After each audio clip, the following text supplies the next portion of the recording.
राजस्थान पत्रिका के बीकानेर संस्करण का आज 35वां स्थापना दिवस मनाया जा रहा है। कोरोना के चलते स्थापना दिवस के अधिकांश कार्यक्रम वर्चुअल हो रहे हैं। इस मौके पर पत्रिका के प्रधान संपादक डॉक्टर गुलाब कोठारी वर्चुअल माध्यम से बीकानेर के पाठकों से रूबरू हुए। इस मौके पर डॉक्टर कोठारी ने कहा कि पत्रिका लोकतंत्र का चौथा स्तंभ नहीं बल्कि लोकतंत्र का प्रहरी है। उन्होंने कहा कि बीकानेर की संस्कृति में आज भी सामाजिकता मौजूद है।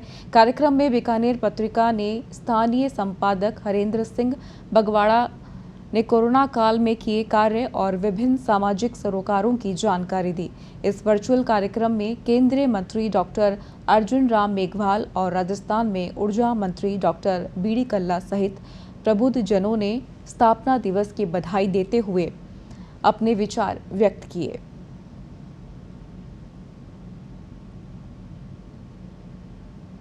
के सामने कई प्रश्न चिन्ह हमारे लगे हुए हैं। संस्कृति उनके सामने नहीं है। माँ बाप उनको संस्कृति की जानकारी नहीं दे रहे, देश की जानकारी नहीं दे रहे, संस्कारों की जानकारी नहीं दे रहे। अध्यापकों का तो उनका नाश्ता ही कट गया, खाली सब्जेक्ट रह गया। किसी तरह से ऑनलाइन में अपना सब्जेक्ट बताया और चले गए। धर्म गुरुओं की स्थिति डावाडोल हो गई, नई पीढ़ी वहां जाने को तैयार नहीं रही। तो बच्चों के पास क्या रहा विकास का साधन? इंटरनेट, मोबाइल, और क्या रह गए?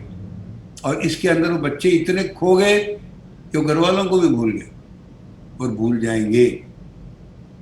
आने आर्टिफिशियल इंटेलिजेंस दूर नहीं है, शायद इस साल के अंत तक भी आ सकता है। भूल जाएंगे सब।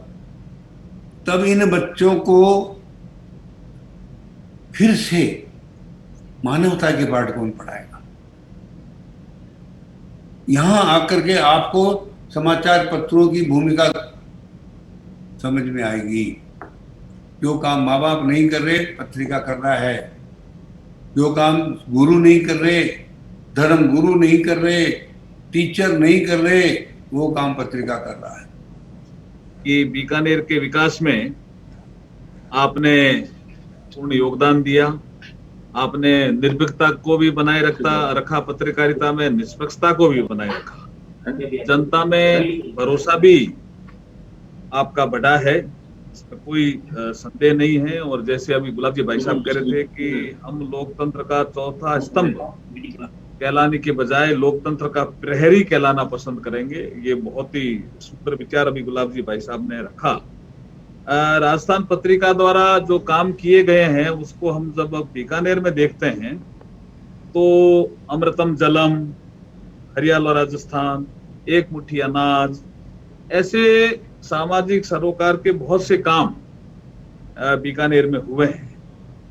लेकिन चुनाव के दौरान जागो जनमत, ये लोकतंत्र को बहुत ही पल्लवित, पुष्पित और मजबूत करने वाला काम पत्रिका ने हाथ में लिया था और बहुत बखूबी जागो जनमत का कार्यक्रम सफल भी। राजस्थान पत्रिका के बीकानेर संस्करण के 35वें समारोह के अवसर पर अपनी हार्दिक शुभकामनाएं देता हूं।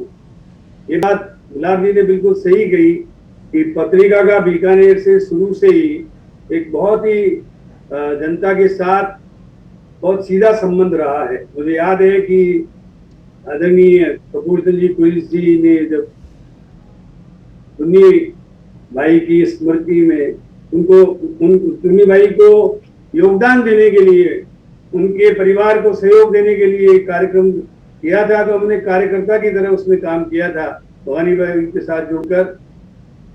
और चाहे वेद विज्ञान के बारे में पुलिस जी बता रहे, अथवा वहां पर बीकानेर से संबंधित जो समस्याएं बीकानेर की थी, शिक्षा से संबंधित, चिकित्सा से संबंधित, सामाजिक सरोकार से संबंधित, अथवा बीकानेर के विकास से संबंधित, पत्रिका ने बराबर अपनी कलम से बीकानेर का साथ दिया। और उसी का परिणाम है कि आज बीकानेर में 5 विश्वविद्यालय, 4 इंजीनियरिंग कॉलेज, मेडिकल कॉलेज में जहां 100 सीटें थी, आज वहां पर करीब 250 सीटें। और इसी प्रकार से हर तरीके से बीकानेर का चहुमुखी विकास पत्रिका के सार्थक सहयोग के साथ हुआ।